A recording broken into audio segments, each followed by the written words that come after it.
than you are. It's okay. Okay, so my topic was wage discrimination in women's sports, specifically in soccer. So first I want to go over the outline of my presentation. So first I'm going to establish my argument, and then introduce my stimulus and explain how it was connected to my argument. Then I'm going to go over the information regarding a lawsuit that occurred in 2019. And then I'm going to talk about my resolution along with my implications and limitations. So my question was, how does the courage of professional female soccer players in the United States affect wage discrimination mainly due to sex? So wage discrimination can be defined as a type of discrimination that occurs when a person is paid differently based on race, religion, sex, or sexual orientation. So, the first piece of stimulus that I chose to incorporate in my presentation was the Simone Biles article. Now the main themes regarding this article were mental health, adversity, resilience, discipline, and of course courage. This article was found by Marcus Thompson, who was a writer for The Athletic, which is an online sports reporting website.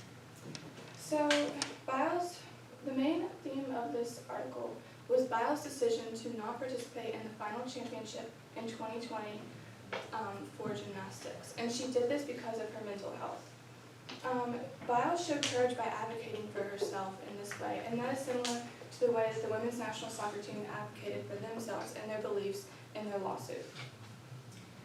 Their soccer team began their journey for change in their sport with courage, and in this way we can conclude that change isn't possible without courage. My next piece of stimulus that I used was the Eloise Kogel lawsuit. And the themes in this article were self-determination, bravery, empathy, and courage. So Eloise Kogel is an activist who represents Native Americans, and she wanted them to be compensated because the federal government had cost them money and lives. And Kogel actually filed the largest class action lawsuit against the U.S. in history.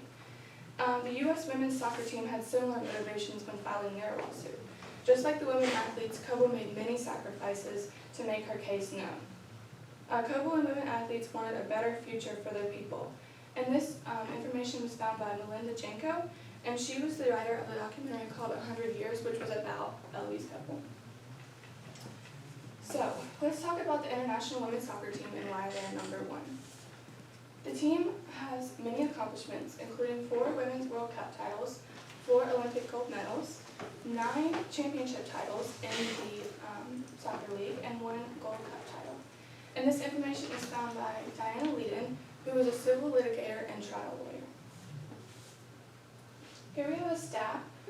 So the projected loss for year 2000 for the women's national soccer team was $429,000, and they ended up earning over $17.7 million in profit, not just earnings. So their earnings would have been much greater, but in profit, they had $17.7 million. This was found by Kevin Baxter, who has been researching sports for the LA Times for over 27 years.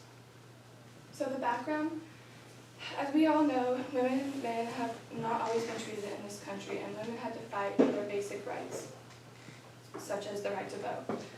The women players felt there were still many improvements to be made so that things could be equal. And they had always felt the Soccer Federation was biased and that they favored the men. They felt this way because there was a huge disparity in the payment system. They were very upset when they found out that men were being paid much more to do the same things as they were doing.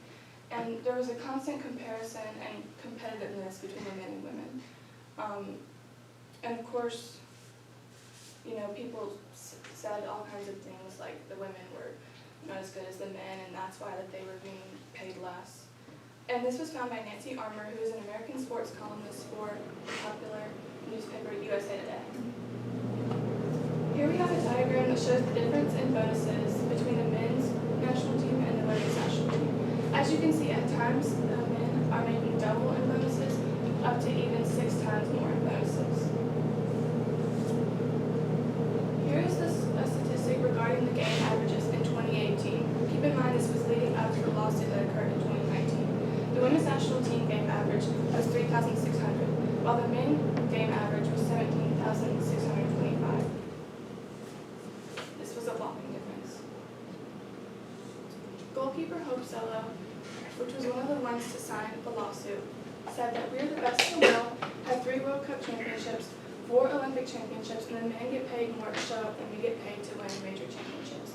And I think this quote really embodies how the women were feeling at this point and their frustrations when dealing with the situation that led up to the lawsuit.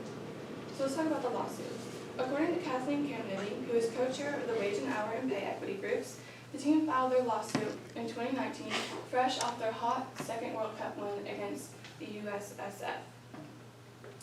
They filed against the USSF, and the girls that participated in this were Alex Morgan, Carly Lloyd, and Megan Rapinoe. And as they signed, they were representing the whole team. They had a few setbacks. In 2020, a judge dismissed the equal pay case, and this was very discouraging for the women, but they were not about to give up as they appealed the decision in 2020 as well, and they asked a higher court to review it. Here we have some legislation that was relevant to the case. So Title IX gave women access to participate in sports, and then the Equal Pay Act was meant to prohibit discrimination on the basis of sex. And both of these legislation efforts were meant to level the playing field between men and women. And this information was found by Aman Hussain, who is a professor at the State of Illinois University. According to Nancy Armour, Alex Morgan, another player on the team, said that we had put hundreds and hundreds of hours talking to lawyers and going through multiple failed hopeful settlements, times, and depositions, and I really questioned if it was all for nothing. And this was how the women were feeling at this time because they had put so much effort into this and their case had been dismissed. The overall ending resolution was a $24 million settlement that the team received in 2022, and that was, to be split evenly among the girls. It also came with a deal. The new deal included contracts with salaries, health insurance, paid parental leave for the players that were mothers, and then performance bonuses for all players. And this was also found by Daniel Leiden. So the implications, the $24 million was given back to the players as a, hey, we're sorry that we've been paying the men so much more to do all of this all along, when really the women were always making more money for the soccer league, so it really didn't make sense. And obviously it set a precedent for women in sports, and it set an example, obviously leaving it better for future generations. And other countries hopefully will be able to look to this as an example of, hey, you can change things if you work as a team and put your mind to it. And there shouldn't be, still to this day, in 2024, there should not be an unequalness in women's and men's sports. And it changed how the sport is compensated forever because it was no longer about bonuses as much. They were actually getting paid based on salary, which leveled the playing field a lot and made it a lot more fair.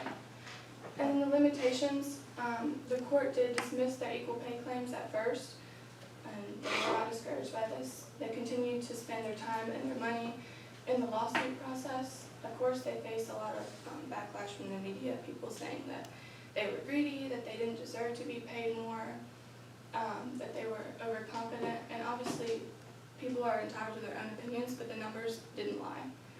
And of course they had to find the courage to stand up to discrimination, which is what this whole presentation is about. And this information was from Nancy Armour. Thank you for listening. All right. Okay, so did your research go in a different direction than you originally expected? Yes, it did. Originally my research question was kind of flipped. So I was researching, instead of how did the courage of the women's athletes affect wage discrimination, I had put how did wage discrimination affect the courage? And I realized that the first question, how does courage of the women's athletes affect discrimination, had a lot more potential because I obviously stumbled across this lawsuit and I figured out that we could really explore the impacts of what the women did to change wage discrimination in their sport. And that led me to my conclusion of them setting a precedent for other women in sports to do the same. All right. And then what are the implications of your findings to your own community? My implications of the findings to my own community, I would just say, once again, they set a precedent an example that if there's a problem, you can work together as a team to fix it. And I know we have a lot of amateur different leagues, and I would say that they just set an example for all little girls. If there's something that's not equal in the sport, then you can work together to change it and make a difference, possibly forever, like they did. They left it better. They left the sport better for future generations, because now new teams coming into the sport are not going to have to deal with the pay disparity that they dealt with. All right, thanks.